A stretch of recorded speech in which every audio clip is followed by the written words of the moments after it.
están? Bueno, bienvenidos a un martes más de charlas de arte contemporáneo. Hola Paula, ¿qué tal? Bueno, mi nombre es Evelyn Márquez, soy curadora, gestora cultural, dirijo Temporada de Relámpagos, que es este programa de salidas culturales, artísticas, la membresía de arte contemporáneo. Y bueno, todos los martes nos juntamos acá en Instagram a charlar sobre algún tema vinculado al arte contemporáneo, así puro y duro. Y hoy vamos a hablar de un libro, que es algo que he tratado un poco más en el podcast, hacer así resúmenes de libros, pero hasta ahora por acá en las clases de los martes creo que nunca lo había hecho. Y bueno, vamos a hablar de Nicolas Bourriaud. Él es un curador francés muy reconocido, tanto por su trabajo curatorial como por sus libros. Dirigió instituciones importantes como el Palais de Tokio en París, en este momento estaba curando una bienal en Asia. Y bueno, él en sus libros va analizando distintas facetas del arte contemporáneo, especialmente desde los 90 para acá. Ese es como su campo de acción. Y creó conceptos que se terminaron incorporando dentro de la teoría del arte, como el de postproducción o el de altermodernidad, que es un concepto paralelo al de arte contemporáneo que postula él. Bueno, en general todos sus libros tuvieron una influencia muy fuerte, primero en Francia y en el resto del mundo occidental. Después de las traducciones al inglés y al español, acá en general tenemos como somos muy permeables a todas las teorías, los filósofos de Francia, así que bueno, acá fue como un gran nicho. El libro del que vamos a hablar hoy se llama Estética Relacional. Fue publicado en el 2008 en Francia. Acá tardó un par de años en traducirse y en venderse. Y se enfoca principalmente en las obras desde los años 90. Que es un hilo...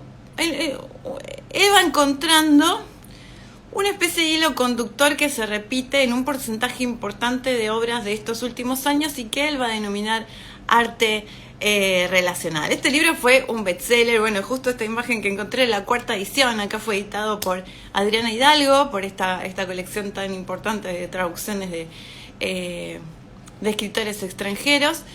Y él en este libro recopila ensayos que han sido previamente publicados en otros lugares, en catálogos de sus muestras, en revistas y demás. Y tuvo mucha influencia en el campo teórico y en las prácticas artísticas también, ¿no? En las curadurías. En todo el mundo aparecieron de repente artistas que se consideraban seguidores y exponentes del arte relacional. Hoy no tengo tantas imágenes para mostrarles porque va a ser un poco más teórica la clase de hoy, así que no tengo tanta imagen. Este es el señor Nicolas Bourriaud. sí, por si nunca lo habían visto. Bueno, cuando uno lee un par de libros ya de Nicolás, te das cuenta de que tiene sus artistas predilectos, ¿no? Que son sus caballitos de batalla que aparecen mencionados en muchos de sus libros y con los que suele ejemplificar sus teorías, que son los que se siente más cómodo, y también con los que trabaja en exposiciones, en tanto curador, que en general, en la mayoría de los casos, son como el puntapié inicial para desarrollar una teoría que después se va a ver plasmada en un libro. Bueno, ya pasaron un poco más no, todavía no, casi 2 décadas de esta publicación. Y en todo ese tiempo se desataron, obviamente, muchas opiniones a favor, en contra. Vamos a ver también algunas posturas que se le enfrentan y que cuestionan algunas posturas de este libro.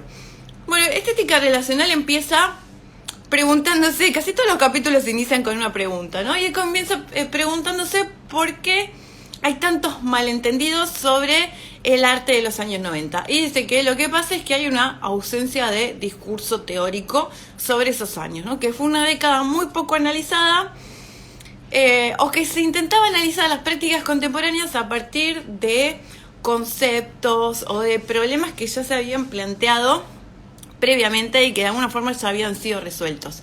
Entonces, no había un discurso teórico fuerte para las obras de los 90, como sí lo hubo para las décadas de los 60 o del 70, que se escribió muchísimos ríos de tinta corren sobre esas 2 décadas. Bueno, el primer interrogante en lo que tiene que ver con estos enfoques se refiere a la forma material de las obras de arte hoy en día. Quizás algunos de ustedes estuvieron en la clase que hicimos sobre instalaciones, ¿no? ¿Qué son las instalaciones artísticas? De repente cómo se abre un panorama donde antes estaba todo muy estandarizado y bueno, si era una escultura, era bronce, de mármol, madera, y ahora de repente hay una infinidad de materiales que entran en el mundo del arte. Entonces, ¿cómo nombrar, cómo decodificar estas producciones que aparentemente en muchos casos son inasibles porque son procesuales, porque son performativas? Entonces, bueno, el listado de obras y artistas que se mencionan en el libro van a referir a un arte que responde a estas nociones interactivas, relacionales, sociales. Y bueno, le voy a leer en su primer capítulo, en su introducción, los ejemplos con los que él empieza el libro. Rilke Tiravanija organiza una cena en casa de un coleccionista y le deja el material necesario para preparar una sopa thai. Philippe Parrenot invita a un grupo de gente a practicar sus hobbies favoritos un 1 de mayo en la línea de montaje de una fábrica. Vanessa Beecroft viste de la misma manera y peina con una peluca pelirroja a unas 20 mujeres que el visitante solo ve a través del marco de una puerta. Mauricio Catalán alimenta unas ratas con queso Bel Paese y las vende como copias o expone cofres que han sido recientemente saqueados. Jess Brins y Henrik Plensch-Jovensen instalan en una plaza de Copenhague un colectivo volcado que provoca por emulación un tumulto en la ciudad. Christine Hill encuentra trabajo de cajera en un supermercado o propone un taller de gimnasia una vez por semana. Caster Holler recrea la fórmula química de las moléculas segregadas por el cerebro del hombre cuando está enamorado. Noritoshi Hirakawa publica un aviso en un diario para encontrar una joven que acepte participar en una exposición. Bueno, así es como inicia el libro, con esta enumeración, que a mí me gustaría que desarrolle un poco más las obras que menciona, la verdad, porque en la mayoría de los casos él va a hablar del contexto francés. Y te lleva a tener que googlear todo el tiempo, si no conoces a los artistas o las obras que menciona. En la mayoría de los casos, la descripción que hace de las obras, como ejemplo de lo que él va a ir postulando, no es mucho más extensa de lo que acabo de leer, es una línea. Lo que te da la impresión de que el libro está dirigido a un público muy específico, muy local, muy europeo, que sabe de lo que está hablando, ¿no? Porque si no es eso, tenés que estar permanentemente googleando estas obras. Hay cosas que él plantea proféticamente antes de las redes sociales, ¿no? Porque este libro está escrito en 2008, recién empezaban a existir, no sé, ustedes, yo tuve Facebook creo que en el 2009 o 2010, 2009 me parece que lo abrí. Recién eran cosas como muy incipientes, ¿no? No tiene nada que ver con lo que son ahora las redes sociales que dominan contactos humanos, la forma de comunicarnos, porque lo que él postula es que la comunicación actual se da dentro de espacios controlados, ¿no? Donde ahora se dan los lazos sociales y eso se te vende como un producto, ¿no? Hasta la comunicación es algo que se comercializó. La posibilidad de estar conectados y de comunicarte y de hablar con otra persona es algo que se te vende de repente. Y él ya estaba viendo venir esto mucho antes de que las redes sociales se impongan, ¿no? Y bueno, el sujeto ideal de esta sociedad actual estaría entonces reducido a ser un mero consumidor, porque lo que no se puede comercializar está destinado a desaparecer en este mundo capitalista en el que vivimos. Entonces estos lazos sociales también se convirtieron en un producto. Se dice que estamos en una sociedad en la cual las relaciones humanas ya no son más vividas directamente, sino que se dan a distancia o están mediadas, ¿no? Como WhatsApp y la infinidad de aplicaciones que tenemos en el teléfono. Cada vez es más difícil el cara a cara. Y ahí es donde está la problemática como más candente del arte de hoy en día, ¿Qué es esto? Preguntarse si aún es posible generar relaciones con el mundo desde un campo como la historia del arte. Y la realización artística, las obras artísticas aparecen como un espacio, dentro de todo, parcialmente preservado de toda esta uniformidad de comportamientos que se nos venden permanentemente en lo que estamos metidos, queramos o no queramos, es muy difícil salir de ahí. Uno de los capítulos, de los subcapítulos más interesantes de este libro se llama La forma relacional, donde se pregunta, bueno, ¿cómo podemos comprender estos comportamientos artísticos que se manifestaron en las exposiciones a partir de los años 90 y los modos de pensar si no partimos desde la situación misma donde están los artistas? Antes el arte tenía que preparar o anunciar un mundo nuevo, ¿no? Un mundo futuro, sobre todo a principios del siglo XX vimos mucho eso con las vanguardias, ¿no? Adelantarse, renegar del presente y adelantarse a lo que iba a suceder. Hoy el arte no funciona de la misma manera, trata de generar universos posibles dentro de las circunstancias en las que estamos hoy en día. Entonces está más vinculado a aprender a habitar el mundo, ¿no? En lugar de querer construirlo según una idea preconcebida de cómo tiene que ser la evolución histórica de la humanidad, ¿no? Como el arte moderno, que era muy evolucionista, donde era una idea teleológica, donde todo iba evolucionando, todo iba a ir mejorando. Bueno, hoy ya no creemos más en esas cuestiones. ¿Cómo se llama el autor? Ahí te lo voy a escribir en el chat. Un segundo. Nicolas, sin acento porque es francés. Nicolas Bourriaud. Ahí está. Bueno, ahora las obras de arte ya no tienen como meta crear realidades imaginarias, utópicas, fabulosas, sino más bien construir modos de existencia dentro de lo real, de lo que ya existe, de lo que tenemos. Y un arte relacional, entonces, sería un arte que toma como horizonte la esfera de las interacciones humanas y el contexto social en el que estamos, ¿no? Entonces, más que afirmarse en un espacio autónomo, privado, que haya un sentido comunitario, ¿no? Como que todo nos lleva, ni hablar ahora con el mundo de las redes sociales, todo te lleva a centrarte en vos misma y creerte como una superestrella, que sos muy importante, que todo el tiempo estás contando lo que haces, lo que comes y demás. Me incluyo, por supuesto. pero bueno, es como salir de ese ambiente privado y bueno, ver que cómo se puede todavía interactuar con los demás. Eso es como un objetivo muy grande de la estética, de la cultura en este momento. No se puede, leí un fragmento que me pareció como también muy interesante.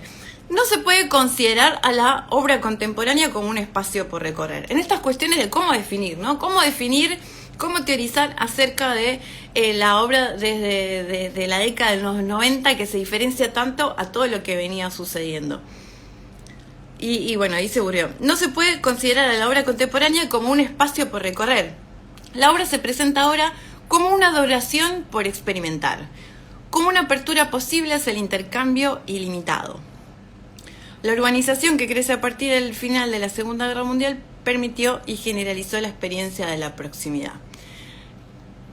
Claro, eso empieza a suceder cada vez más, ¿no? Cuando hay estas activaciones, es la palabra que está muy de moda en este momento, ¿no? Uno va a una activación en una muestra y bueno, hay algo que está sucediendo, no es que, bueno, das una vuelta y ves algo, hay una duración que te obliga a que vos permanezcas en esa exposición o en esa actividad o lo que el artista haya determinado. Bueno, Bourriaud reconoce que el arte siempre fue relacional, de alguna manera, en diferentes grados, o sea, siempre se construye y el significado se termina de completar con el espectador, ¿no? Nunca es una obra sola ahí en un lugar perdido, siempre hay un mínimo de diálogo. Él pone el ejemplo de las banderas, por ejemplo, las banderas, las siglas, los íconos, que son elementos que producen cierta empatía, generan un lazo, una sensación de que hay algo en común con los demás. Y el arte es como un lugar de producción de una sociabilidad específica, ¿no? La gente que está dentro del mundo del arte y que circula por estos ámbitos tiene un tipo de sociabilidad muy particular. Ahí en ese capítulo le dice una frase que me encanta, que es: el arte es un estado de encuentro. Y ahí, bueno, hay algunas cuestiones que después le han recriminado mucho, porque él empieza a hablar de la faceta política de estos proyectos que vamos a ver algunos ejemplos, ¿no? El arte contemporáneo desarrolla un proyecto político cuando trata de abarcar esta esfera relacional, problematizándola. Pero Bourdieu ahí no desarrolla dónde está el proyecto político de las obras que va a mencionar, ¿no? Si lo hace porque se orienta a situaciones cotidianas, a situaciones como muy, muy mínimas, porque cuestionan la racionalidad, ¿no? Por ejemplo, en una obra donde hay una hamaca paraguaya gigante en el medio de una sala. O si es porque es el arte, esto que decía él, el arte como un estado de encuentro, no desarrolla por qué necesariamente estas obras son políticas, dónde está la dimensión política que él menciona. Porque en algunos casos puede ser más explícita, pero en la mayoría no lo es. Y después, bueno, va a mencionar un ejemplo de un artista. Algunos por ahí se conectaron después. Yo voy a poner de fondo un video de uno de los artistas que él más menciona, Rilke Tiravanija. Lo voy a silenciar.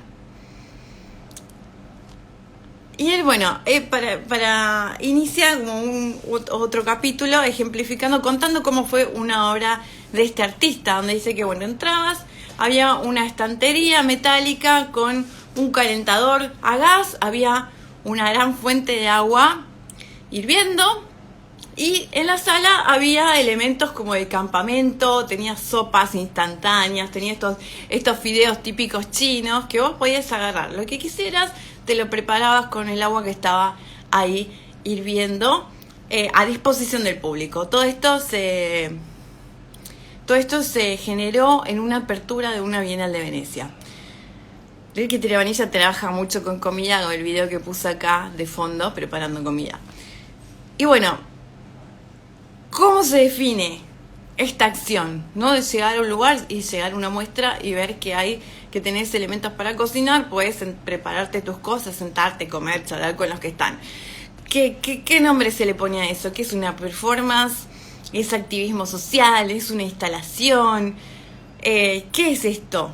Y este ejemplo no es algo único, ¿no? Es una entre muchísimas obras que se desarrollaron en los últimos años que tienen un estilo similar. Tiravanija es uno de los artistas fetiche de Nicolás Bourdieu, porque lo va a poner ejemplo en todos sus libros. Él es argentino, nació en Buenos Aires, yo creo que de casualidad, creo que de mera casualidad, lo cual me sorprende que él en su biografía ponga nació en Buenos Aires, porque nunca en su vida vivió en Buenos Aires. De hecho, no creo que haya vuelto nunca más en su vida adulta. Él era de familia tailandesa y hoy en día vive entre Nueva York, entre Berlín y Tailandia. Tiene una vida muy nómade. Por eso sus obras combinan muchos contextos culturales, que eso se ve principalmente en estas performances donde él prepara comida o deja los elementos a disposición del público para que se prepare sus cosas, ¿no? Y hay siempre comidas pertenecientes a estos países en los cuales él trabaja. Entonces, bueno, más que mostrar una realidad específica, su obra crea un contexto abierto donde la gente va, come y llega a sus propias conclusiones de qué es lo que se lleva de este encuentro, de esta acción, de este arte relacional, como diría Bourdieu. Y de hecho, él se apropia de este término, porque su obra en general es muy variada, es muy difícil de clasificar, pero él se define a sí mismo como un artista relacional. Hace todo este conjunto de obras que se centran en experiencias, en intercambios de tiempo, porque bueno, en este documental él dice eso, bueno, en vez de pedir dinero a cambio de la comida, pido tiempo, el tiempo de la gente que venga acá, se siente, interactúe y demás. Elimina todo tipo de barreras entre lo que es objeto y espectador. Todo eso se diluye porque no hay un objeto para observar, la olla ahí con el curry cocinándose, y rompe la idea también del objeto artístico como fetiche, de las galerías y los museos como espacios sagrados. Y bueno, va a ser uno de los artistas que más va a mencionar siempre Nicolás. La mayoría, es muy difícil diferenciar las obras porque casi todos se llaman Untitled, es como un sin título, y casi todos se llaman de la misma manera. Pero bueno, la primera, Untitled, del año 89, fue la que atrajo más la atención del público porque en una galería de Nueva York lo que hizo fue como exhibir los distintos momentos de preparación de un curry verde. Y bueno, en otros como en esta que se ve acá, él estaba cocinando para los visitantes, que bueno, justo ahí está Marina Abramovich, otra artista muy muy reconocida. Bueno, ¿cómo vamos por acá? Si tienen alguna pregunta, escríbanme, pregúntenme, charlemos. Yo no conocía a este artista antes de leer los libros de Nicolás Bourrier, porque como le digo, es como su fetiche, todo el tiempo está ahí mencionado, así que bueno, en algún momento tuve que indagar sobre la vida de este hombre. En las exposiciones internacionales, como las bienales, por ejemplo, las documentas, se ven cada vez más este tipo de obras que ofrecen servicios, donde él dice que es un poco polémico, pero en un momento dice la participación, entre comillas, que proponían los artistas de los años 60, de los happenings, de las performances, se volvieron ahora una realidad. Ya no hay comillas en la parte de participación. Claro, porque él a lo que apunta es que en los años 60, los happenings, por ejemplo, pensemos en Minujín, todo estaba como más dirigido por el artista, ¿no? Había como pasos a seguir. El artista establecía, no había mucho nivel de improvisación. Es como que el artista te dejaba participar, pero en un espacio que ya estaba delimitado. Hoy en día es como más flexible y nunca se sabe bien qué es lo que puede pasar. También, bueno, él rescata permanentemente de que no es algo 100% novedoso lo que está postulando, que siempre hubo una situación relacional en el arte, y cita por ejemplo a Godard, Jean-Luc Godard, que decía que se necesitan dos para una imagen, y también a Duchamp, que decía que las miradas son las que posibilitan los cuadros. Bueno, para Bourrier ahora se va todavía un paso más allá, porque se plantea el diálogo como el origen mismo del proceso de constitución de la imagen. Entonces, desde el comienzo, desde que el artista empieza a pensar en la obra, ya tiene que incluir esta negociación, presuponer que hay un otro que va a interactuar con lo que vos estás haciendo, ¿no? Entonces, cada obra de arte puede definirse como el lugar de una negociación. A ver, ¿qué otra? A ver, les quería mostrar. Vamos a salir de la imagen de este señor, que es muy simpático. Es muy fácil entender por qué es tan querido por los curadores de todo el mundo. La historia del arte para Bourrier ahora está como en una nueva faceta, ¿no? Después de... Él establece divisiones de tiempo en relación a con qué se vinculaba el arte, ¿no? Durante mucho tiempo fue la humanidad y la divinidad. El arte vinculado a la iglesia y demás. Después, el arte vinculado al objeto. Y para él, desde los años 90, la práctica artística se concentra en las relaciones humanas. Eso sería lo más fuerte. El artista se focaliza cada vez más en las relaciones que su trabajo va a generar en el público. O en inventar nuevos modelos sociales, si eso es posible. Quiere decir que más allá del carácter relacional intrínseco que pueda tener una obra de arte, que siempre necesita de un otro para completar su significado, ahora las relaciones humanas se convirtieron en formas artísticas plenas, ¿no? Los meetings, las manifestaciones, las citas, diferentes tipos de colaboración entre personas, artista y no solamente dos artistas, un artista con otra persona, otra profesión, los juegos, las fiestas, ¿no? Hay muchos artistas que proponen una fiesta como una obra de arte. Todos esos modos de encontrarse y de crear relaciones representan hoy objetos estéticos que pueden ser estudiados como obras de arte. Hay un punto importante en su teorización que tiene que ver con esto que mencionábamos antes de la disponibilidad, del tiempo. Un cuadro, una escultura, una obra de arte antiguo se caracterizan por su disponibilidad, ¿no? Hay una obra de arte puede ser vista en cualquier momento, ¿no? En el horario de apertura del museo vas y ves la obra. Sin embargo, el arte contemporáneo a menudo es no disponible, así lo define Bourdieu, como no disponible. Se muestra en un momento determinado. El ejemplo de la performance es el más clásico, ¿no? Esto se genera en un momento determinado. Una vez que sucedió, lo único que queda es la documentación, que no se puede confundir con la obra misma, no es lo mismo, es solamente un registro. Y bueno, este tipo de prácticas empieza a diversificarse a partir de los años 60, ¿no? La obra de arte ya no está abierta para un público universal, sino que se lleva a cabo en un momento dado, para una audiencia específica que está ahí in situ cuando está sucediendo, ¿no? La obra administra su propia temporalidad, dice Bourdieu. Y esto, bueno, esto es algo que le recriminan permanentemente, pero que él menciona, ¿no? Como que siempre le dicen, pero bueno, como esto no es algo nuevo, esto viene de los años 60, pero él en su mismo escrito todo el tiempo se remite a que, bueno, esto ya pasa desde los 60, pasa de los 70, que son problemáticas que eran cómo incluir al espectador en la obra. Y acá es más bien cómo hacer que el espectador sea copartícipe, coautor, no solamente que esté como tocando o jugando con algo. Bueno, y permanentemente está como comparando la situación con lo que fue el arte moderno, ¿no? El arte moderno donde todo empieza a restringirse al ámbito interno, ¿no? Como antes la obra a nivel narrativo remitía a la historia, remitía a historias bíblicas, historias mitológicas. De repente el arte moderno dice, bueno, no, basta, el arte tiene sus propias herramientas, los colores, las formas tienen que limitarse a sus propios materiales y no tener que valerse, tiene que ser autónomo, tiene que poder valerse por sí mismo.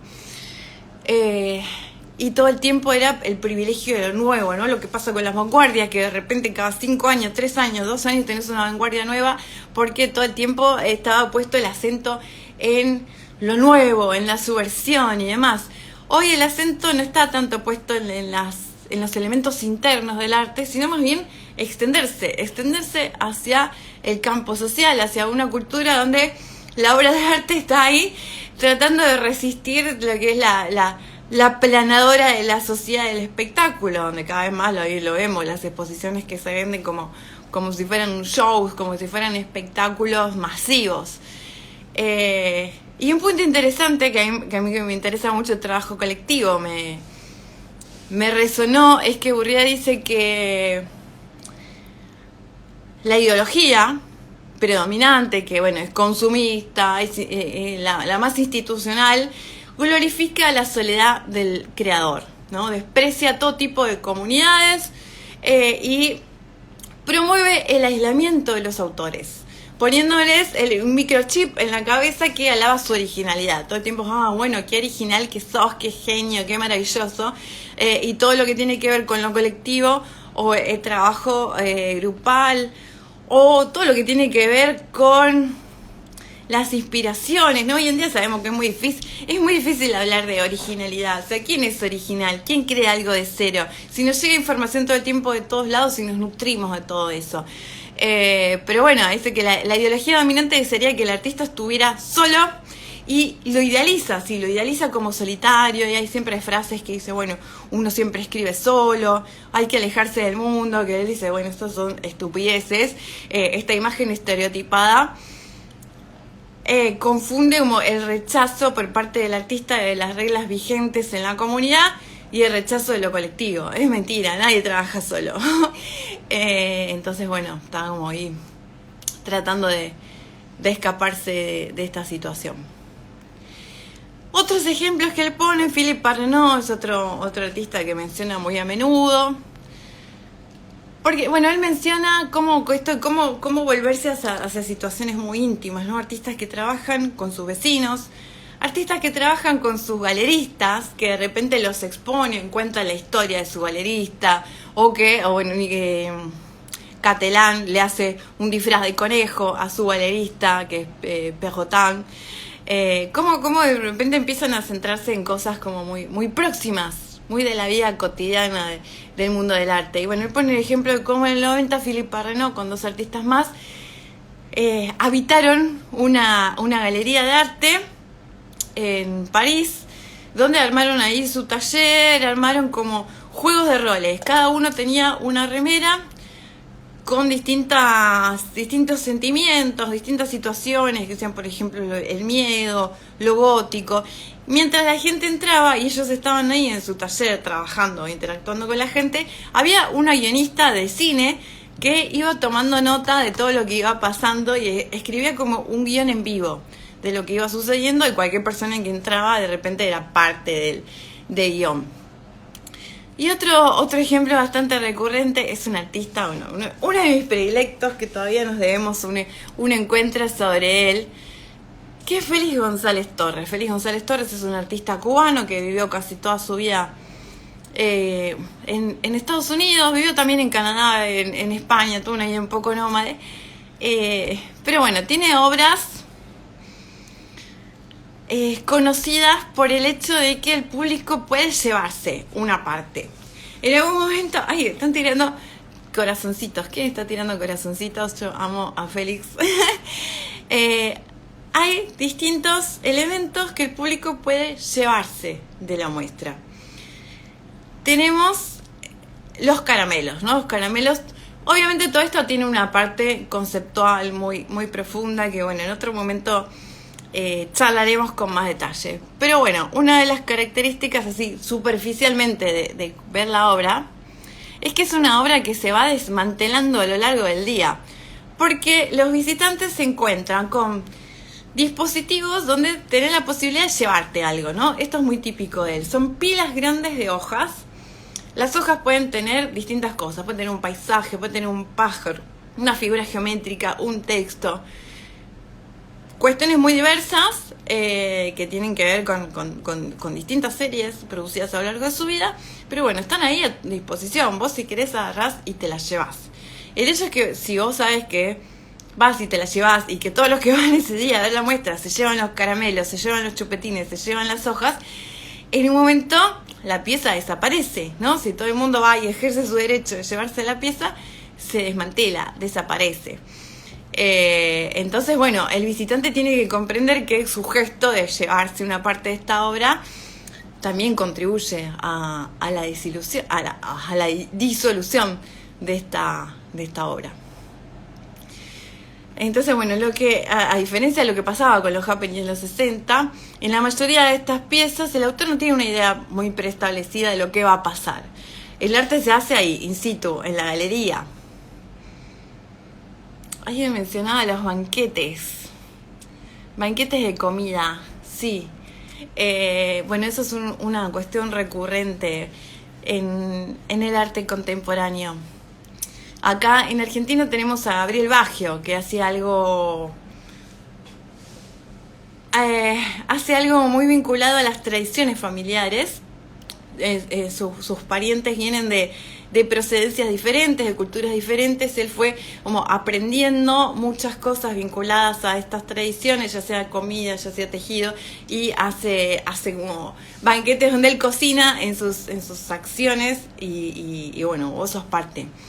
Miriam Hetz, artista local, trabaja muy parecido y siempre hay algo comestible. Y ¿sabes qué? Creo que vi una de ellas y llegué un poco tarde y me quise matar. Que había una mesa muy larga dentro de una galería en Palermo, que ahora no estoy recordando el nombre de la galería, y tenía como una decoración muy increíble la mesa. Y yo llegué tarde a la inauguración, ya se habían comido todo. Malísimo. Muy llevable. Bueno, algo que me parece también interesante, es una diosa, es el habla, que me parece interesante de esta teoría de Bourdieu es que él habla de que estas prácticas artísticas de los años 90 relativizan mucho el lugar que ocupa lo visual. O sea, antes como en los 80, Jeff Koons, Richard Prince, con estas fotos gigantes, todo era muy visual, con mucha presencia. Y de repente acá nos encontramos con obras donde no hay mucho para ver. No hay mucho para fotografiar, para registrar. Hay dos ejemplos que se me vinieron a la mente que no aparecen en el libro, pero acá los hemos citado en algunas otras clases, ¿no? Por ejemplo, Ai Weiwei. Ai Weiwei en una documenta, les invitaba a participar en una documenta, su proyecto se llamó 1001 chinos. ¿Cómo fue esto? Consiguió que 1001 personas chinas, por medio de un proceso de selección muy largo, en general de pueblitos, gente que en 99% de los casos nunca había salido, yo no digo de China, ni siquiera de su región, porque como tenían como sueldos muy básicos, no podían ni imaginar irse a Alemania. Y bueno, él tramita, es un proyecto que lleva mucho tiempo porque tramita las visas, gestionar el alojamiento en Alemania, gestionar la comida.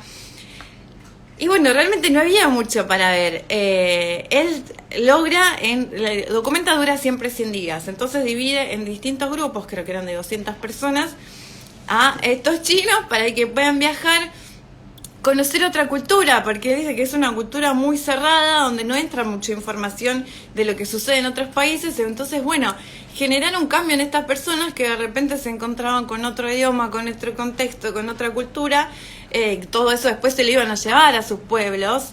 Y bueno, cero visual este proyecto. Uno iba a la sala de documenta donde estaba la obra y bueno, había unas sillas típicas de China donde los chinos podían ir y sentarse un rato y descansar, pero andaban caminando por la ciudad los chinos. Entonces, ¿dónde está lo visual ahí? Es absolutamente relacional lo que él está proponiendo. Y también otro ejemplo que se me venía a la mente tenía que ver con Olafur Eliasson en la Bienal de Venecia también, que son eventos que tienen mucho presupuesto, ¿no? Que tienen mucho presupuesto, mucho de sponsor y que los artistas pueden llevar a cabo estos proyectos tan grandes, porque si no, por su cuenta es muy difícil. Bueno, vos entrás a la sala, una sala inmensa dedicada a Olafur Eliasson y no había obra. Veías escritorios, veías talleres, veías gente trabajando y decías, ¿y esto qué es? Y era este proyecto que se llamó Luz Verde, que estuvo muy vinculado a todo lo que tenía que ver con la inmigración. Estaban, voy a decir, las obras, entre comillas, que eran estas que están de fondo, son unas lámparas absolutamente ecológicas, hechas con unas varillitas de madera muy, muy livianitas, que les enseñaban a los inmigrantes que habían llegado a Venecia a producirlas. Estas obras se vendían a un precio muy económico, creo que eran 250 euros, podías comprar muchas y ensamblarlas, y bueno, con este dinero se generaba el otro proyecto que era lo que veías ahí, que eran talleres de idiomas para los extranjeros que acababan de llegar. Había abogados que los asesoraban jurídicamente, les contaban cómo eran sus derechos, qué podían hacer, qué no podían hacer.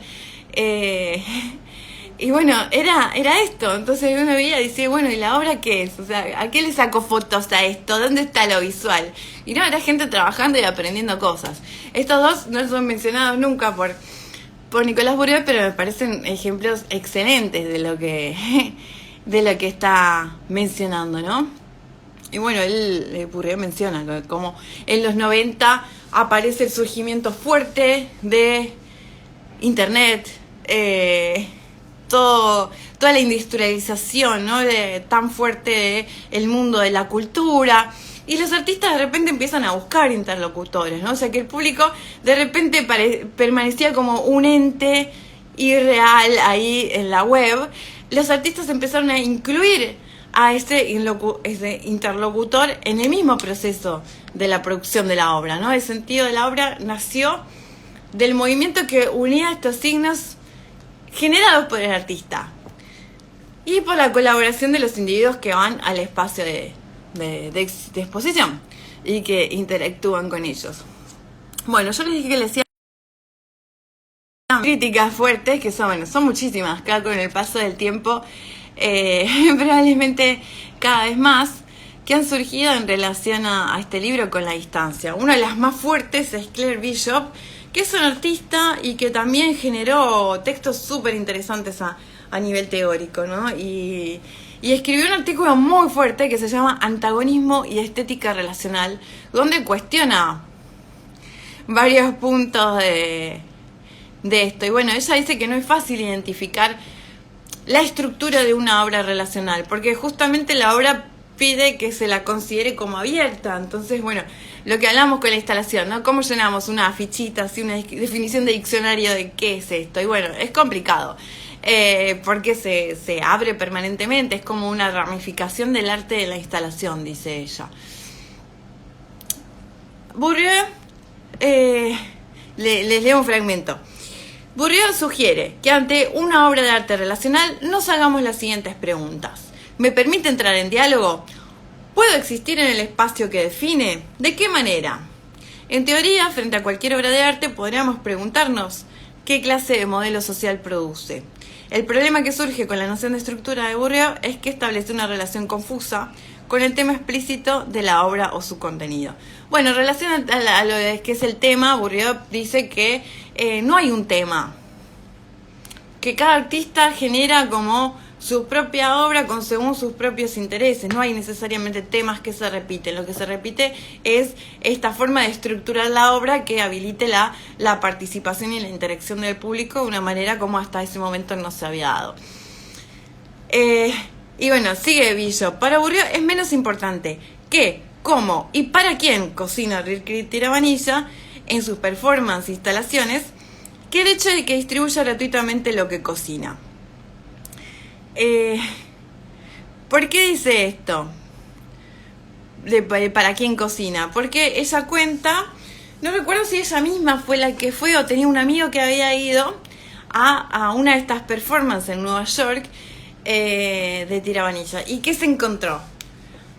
Que no es que había gente que pasaba por la calle y decía, bueno, vamos a comer acá en esta instalación. No, todos los que estaban ahí era gente del mundo del arte, había galeristas, había coleccionistas, y que mientras estaban ahí comiendo se chismoseaban todas las novedades del mundo del arte. Entonces lo que ella dice, bueno, ¿hasta qué punto están relacionados si los que están en la muestra son los mismos de siempre? Es el mismo público de arte de toda la vida. Esto es lo que cuestiona Bishop. Y también el tema de la supuesta democracia. Nicolás Bourdieu dice que este tipo de obras debe, ¿no? Porque pública solo puede conservar su carácter democrático en la medida en que quieren las exclusiones naturalizadas y se las abra a la contestación. El conflicto, la división y la inestabilidad no dañan, por lo tanto, a la esfera pública democrática. Son condiciones de existencia.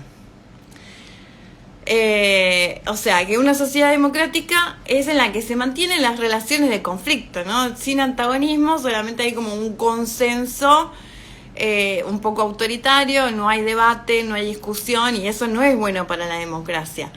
En las relaciones que la estética relacional establece, no son, como afirma Bourdieu, intrínsecamente democráticas porque son muy cómodas, ¿no? Están como muy cómodas en esta comunidad, en esta idea de estar juntos, en promover ahí como un buen clima,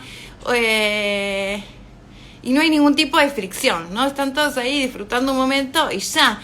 No hay ningún debate, no hay ningún intercambio, todo es como, bueno, maravilloso, buena onda, y bueno, ¿dónde está como esta tirantez, esta ida y vuelta que promueve, ¿no? Las instalaciones de Tiravanija reflejan una concepción muy armoniosa de este público, como veíamos en este video, todos comiendo, charlando, muy bien. Y bueno, están dirigidas, lo que Bishop dice es que estas obras que él pone de ejemplo están dirigidas a una comunidad de espectadores que tienen algo en común.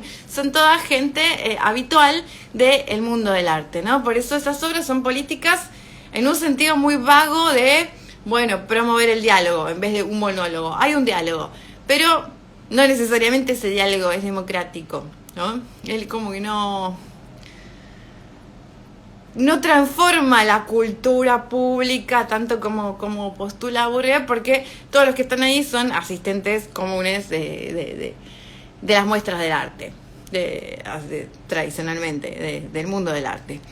Bourdieu en su última parte del libro es muy curiosa porque es como que él se adelanta a las críticas y a muchas de estas cosas ya él se va a ir adelantando. Entonces, como una especie de retruque que le hace a Bishop, dice: las prácticas artísticas relacionales son objeto de crítica reiterada, porque se limitan al espacio de las galerías y de los centros culturales, contradiciendo ese deseo de lo social que es la base de su sentido. Se les reprocha que niegan los conflictos sociales, las diferencias, la imposibilidad de comunicar en un espacio social alienado, en beneficio de una modelización ilusoria y elitista de las formas de lo social, porque se limita al medio del arte. Pero se niega el interés al arte pop porque reproduciría los códigos de alineación visual. Se le reprocha al arte conceptual perpetuo una visión angélica del sentido. Las cosas no son tan simples. La principal queja sobre el arte relacional es que representaría una forma suavizada de la crítica social. Los que estas críticas se olvidan es que el contenido de estas propuestas artísticas debe ser juzgado formalmente, en relación con la historia del arte, tomando en cuenta el valor político de las formas, lo que yo llamo el criterio de coexistencia. Sería absurdo juzgar el contenido social o político de una obra relacional desembarazándose pura y simplemente de su valor estético, como desearían aquellos que solo ven en una exposición de Tiramanija o de Carsten Höller una pantomima falsamente utópica, y como deseaban ayer los defensores de un arte comprometido, es decir, propagandista. O sea, ¿qué es lo que replica? Así, abriendo el paraguas a las críticas que van a venir. Que todo bien, pero que las obras siguen teniendo que ser obras, siguen teniendo que mantener criterios estéticos para seguir siendo consideradas obras de arte. Si no, es propaganda, es política, es otra cosa. Entonces no se puede dejar de lado. Bueno, sí, está bien, suceden en galerías, suceden en museos, suceden en espacios artísticos. Pero tiene que tener sí o sí este contenido formal. A lo que Bishop también tiene su respuesta, que es muy interesante, que es como, bueno, lo que vendría a decir es: vos elegiste mal los ejemplos, porque no es que esto no sucede. Hay artistas que sí lo logran y no son justamente los que vos mencionás. ¿Qué es lo que le responde Bishop? La teoría de la democracia como antagonismo sí se puede ver en cambio en las obras de dos artistas notablemente ignorados por Bourdieu en estética relacional en postproducción: el suizo Thomas Hirschhorn y el español Santiago Sierra. Estos artistas establecen relaciones que subrayan el papel del diálogo y la negociación, sin aplastar estas relaciones con el contenido de la obra. Bueno, si alguna vez vieron algo de Santiago Sierra, principalmente son instalaciones o son performances que se caracterizan por generar mucha incomodidad, antes que pertenencia, antes que esta comodidad entre pares y demás, ¿no? Hay debates éticos fuertes, hay inquietudes que se abren y que mantienen en tensión a los espectadores que están ahí, ¿no? A los participantes, al contexto. Entonces, como ella no niega que esté bien el concepto que Bourdieu postula, sino es como, bueno, elegí bien a los artistas que porque hay algunos que realmente hacen este trabajo y vos no los estás mencionando. Bueno, hasta acá llegamos. Me extendí muchísimo, no puedo creer, son casi las 9 ya. Me quedé sin aire. Perdón, me extendí un montón. Bueno, espero que les haya gustado. Si alguien quiere el libro, escríbanme y yo se los paso así como muy ilegalmente. Y bueno, no sé, si quedaron preguntas, cuestiones, si si no ya vamos cerrando porque es tardísimo. De hecho, los vivos acá duran 1 hora, así que ya se me va a cortar. Bueno, muchas gracias por haberse conectado, por estar acá acompañándome una semana más. Bueno, nos encontramos el próximo martes con otro tema de arte contemporáneo. Esto me dio las ganas de hablar de Félix González Torres, que es como un genio total, y siempre lo tengo pendiente. Bueno, les mando un beso enorme, muchas gracias, hasta la semana que viene.